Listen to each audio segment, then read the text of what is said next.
اب انشاءاللہ کچھ معروضات میں آپ کے سامنے پیش کروں گا، اور پھر اس کے بعد اب انشاءاللہ نماز عشاء ادا کریں گے جماعت کے ساتھ، اور اس کے بعد پھر آپ کے لیے کھانے کا اہتمام کیے گئے۔ جی مختصر سے میں نعتیہ چند اشعار، اس کے بعد پھر انشاءاللہ کچھ بیان۔ دل ٹھکانا میرے حضور کا ہے، دل ٹھکانا دل ٹھکانا میرے حضور کا ہے، اوج پانا اوج پانا، معراج اوج یعنی بلندی حضور نے پائی، اوج پانا میرے حضور کا ہے، عرش جانا عرش جانا، اور لائے جنت سے جبرائیل براق، لائے جنت سے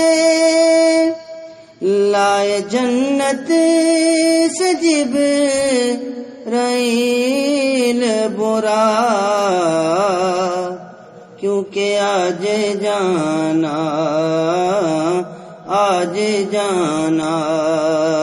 میرے حضور کا ہے، دل ٹھکانا، اور عرش سے بھی پرے وہ آئے، عرش سے بھی پرے عرش سے بھی پرے وہ آئے، کیونکہ آنا جانا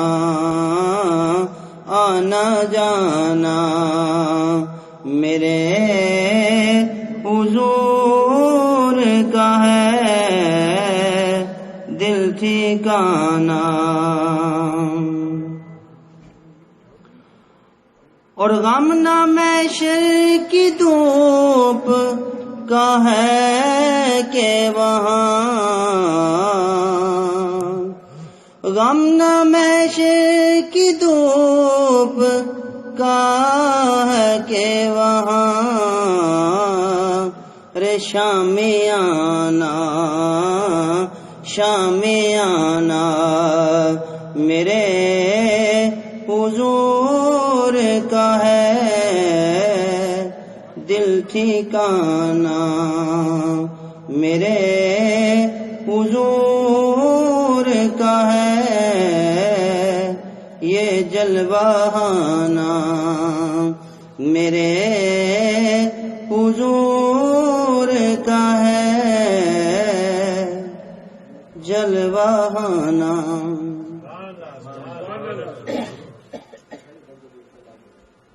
الحمدللہ ہم نے محفل بڑے اچھے طریقے سے اس کو اختتام کی طرف لے کے آئے ہیں۔ میں چند معروضات آپ کے سامنے پیش کروں گا معراج شریف کے حوالے سے۔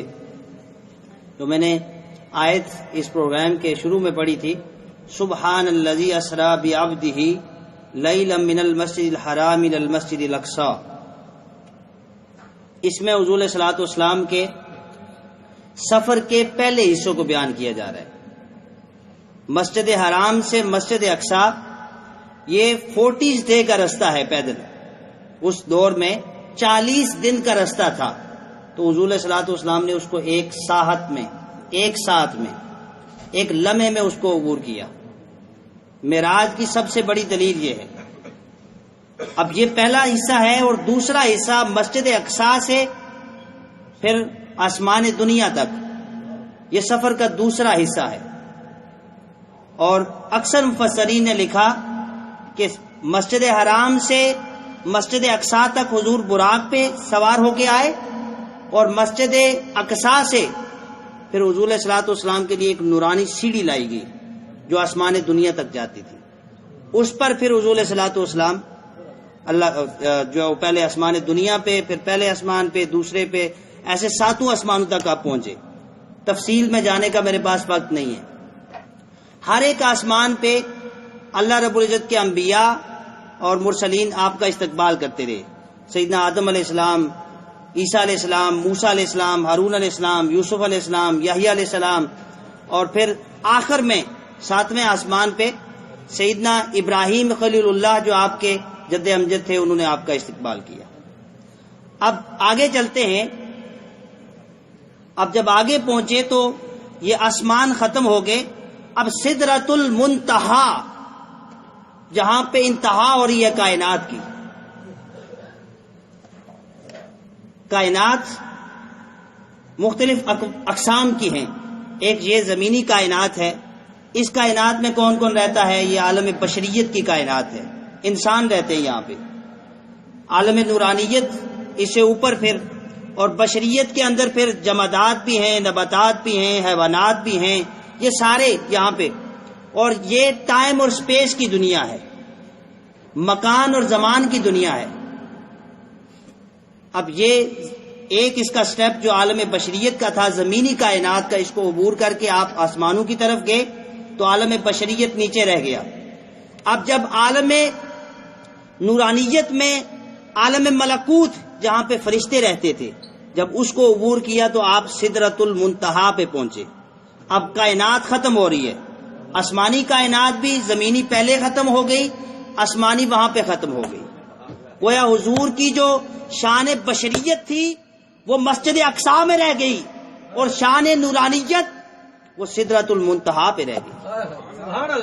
سدرۃ المنتہا پہ پہنچے تو جبریل امین ہاتھ باندھ کے کھڑے ہیں. حضور آگے چلنے لگے تو پوچھا جبریل تم کیوں رک گئے ہو؟ ہاتھ باندھ کے کھڑے ہیں. یا رسول اللہ لو تناوت عن ملۃ لاخترقت، ایک قدم بھی آگے چلا، چونٹی کے برابر بھی آگے بڑھا تو میرے تو پر جل جائیں گے، جل کے راکھ ہو جاؤں گا. یہ وہ مقام تھا جہاں پہ نورانی فرشتوں کا سردار اپنی عاجزی ظاہر کرتا ہے. اب یہاں سے حضور کا سفر نورانیت شروع ہو رہا ہے. اور سفر نورانیت بھی کیا کہ جس کے بارے میں حضور نے فرمایا تھا سیدنا ابو بکر صدیق کو کہ یا ابو بکر لم یعرفنی حقیقتی سوائے ربی، اے ابو بکر میری حقیقت کو میرے رب کے سوا اور کوئی نہیں جانتا.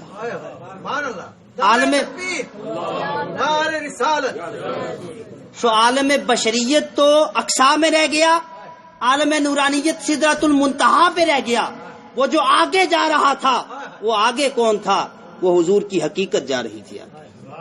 اب وہاں پہ فرشتوں نے عرض کی باری تعالی جب سے پیدا کیا ہے تیرے حبیب پر صلاۃ و سلام ہی پڑے جا رہے ہیں. تو خود وحدہ لا شریک ہو کر اپنے محبوب پر صلوات بھیجتا ہے، اس پر رحمتیں بھیجتا ہے. جب سے ہمیں پیدا کیا ہے ہمیں بھی اسی کام میں لگایا ہوا ہے. کتنی صدیاں بیت گئی، آج سنا تیرا محبوب آ رہا ہے، ہمیں بھی زیارت کا شرط مل سکتا ہے. تو پھر قرآن نے کہا اذ یغشی السدرۃ ما یغشی، پھر سدرہ کے مقام کو نورانی مخلوق نے ڈھانپ لیا اور حضور صلی اللہ علیہ وسلم کا دیدار کیا. اب وہاں سے حضور آگے پہنچے تو پھر کعبہ کو سین کا مقام آیا. اب جب وہ کائنات کی بات ہو رہی تھی، جب عالم بشریت اور نورانیت بھی نیچے رہ گیا، یعنی کائنات جو ہے مکان و زمان وہ نیچے رہ گئے. اب اللہ رب العزت حضور کو آگے لے کے جا رہا ہے مقام کعبہ کو سین کی طرف، اور کعبہ کو سین اور او ادنا کے مقام پہ بٹھا کے وہ اللہ نے یہ اعلان کیا مصطفیٰ آج پوری کائنات تیرے قدموں کے نیچے ہے، آج میں نے تجھے او ادنا کے مقام پہ بٹھا لیا.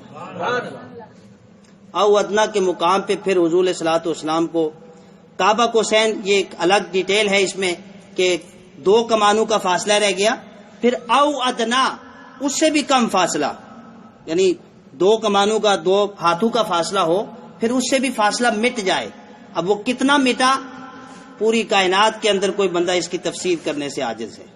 14 صدیاں بیت گئی، قیامت تک کوئی اسلام کا مخالف ہے، کوئی حمایت والا ہے، تفسیر نہیں کر سکتا کہ دونوں جلوے کتنے قریب ہیں۔